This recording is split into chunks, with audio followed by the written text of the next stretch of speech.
দীর্ঘ ১৯ বছর পর বগুড়া যাচ্ছেন বিএনপির ভারপ্রাপ্ত চেয়ারম্যান তারেক রহমান। ঢাকার বাইরে এটি দিয়েই তার প্রথম সফর শুরু করতে যাচ্ছেন।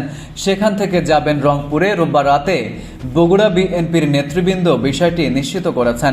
জানা গেছে, আগামী ১১ জানুয়ারি বগুড়ায় রাত্রি যাপন করবেন তারেক রহমান।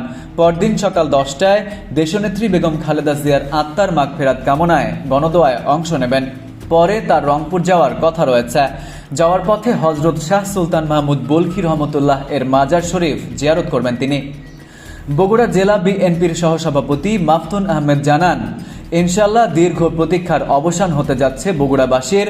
দীর্ঘ ১৯ বছর পর ১১ জানুয়ারি বগুড়া আসছেন বিএনপির ভারপ্রাপ্ত চেয়ারম্যান ও বগুড়াবাসীর গর্বের সন্তান তারেক রহমান। জাতীয় সংসদ নির্বাচনে বিএনপির ভারপ্রাপ্ত প্রধান তারেক রহমান বগুড়া ৬ আসন থেকে প্রতিদ্বন্দ্বিতা করছেন।